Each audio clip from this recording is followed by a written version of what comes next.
Hello, today we're going to factor by grouping. So here is a polynomial. You can see it's a trinomial. It's got three terms, right? So the way method we did before, right? We did this box method. So we're going to teach you another way of how to factoring, not using that box method. All right, so how do we do this? Well, we're going to start off doing the exact same thing. We're going to look in here, is there any GCF? When I look through here, there's no greatest common factor. All right, so what I can do is I'm going to look at my two terms, the first term and the last term, and I'm going to multiply those together. All right, so x squared times 15 will give me 15x squared. 15x squared. And then this middle term, I'm going to put down here. That's 8x. And I want to think to myself, what times what will give me 15, but will add to give me 8? What could it be? Well, 15, the only things that go to 15 will be 15 times 1 or 3 times 5. So it would have to be 3 times 5. So 3x and 5x would work. 3 times 5 is 15. 3 plus 5 is 8. That works perfect. Okay, so what I'm going to do is I'm going to rewrite this trinomial. I'm going to put x squared first.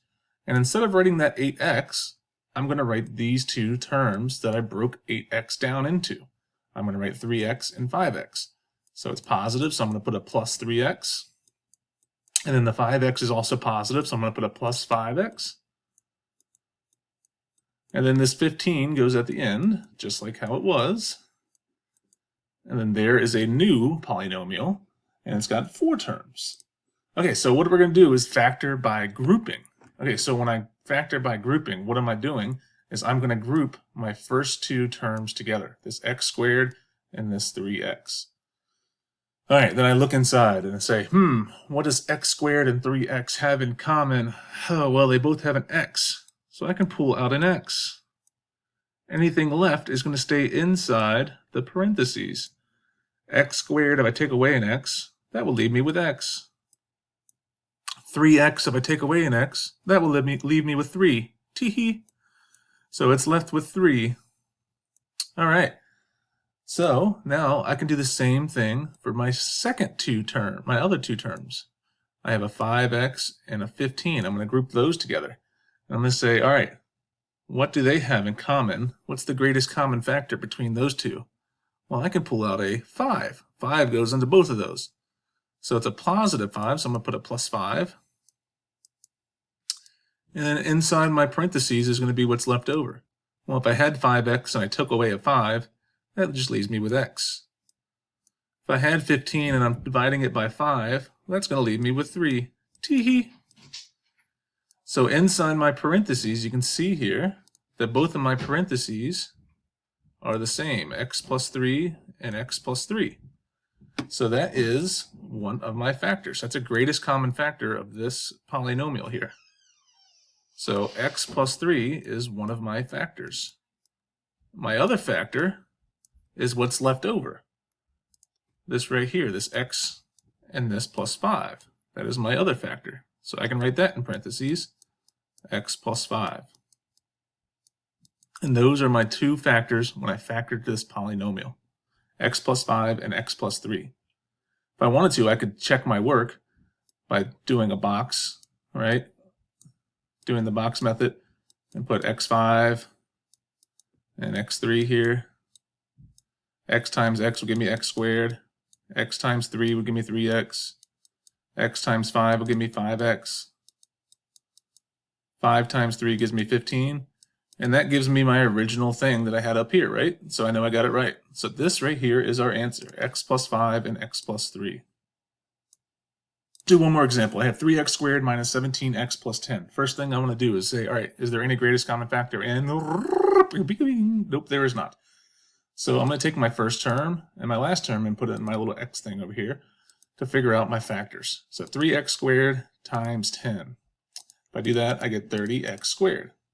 All right, then I take that middle term, that negative 17x, and put it on the bottom. And I say, what times what gives me 30x squared, but adds to give me negative 17x? Well, that would be negative 15x and negative 2x. So now I can rewrite my polynomial using those two factors. So instead of writing that negative 17 x, I'm putting negative 15x and negative 2x, what I broke it down into. And I can get back to that negative 17, because if I add these together, I get negative 17. So it's the same thing.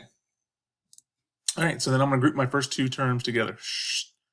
And what do they have in common? Well, let's see. I see that they both have an x. I can pull out an x, and they can both be divided by 3. All right. So if I had 3x squared and I take out a 3x, well, that's just going to leave me with an x. If I had negative 15x and I take out a 3x, well, that's just going to leave me with a negative 5. That's my first one is done. So now I'm going to do the same thing to my second term. Negative 2x and plus 10x, or plus 10. So what do they have in common? Well, they can both be divided by 2. And remember in my last example, I wanted this term in my parentheses to be the same, right? So I want this one to be the same as this x minus 5. So since this is a plus 10, I should pull out this negative 2. So I'm going to pull out that negative as well. So that would leave me, if I take out a negative 2, negative 2x divided by negative 2 would just leave me x. And 10 divided by negative 2 will give me negative 5. And look at that, our parentheses are the same. There we go, that's one of our answers, x minus 5. That is one of my answers. The other answer is what's left over, this 3x and this minus 2. That is my other answer, 3x minus 2. So my two answers are 3x minus 2 and x minus 5.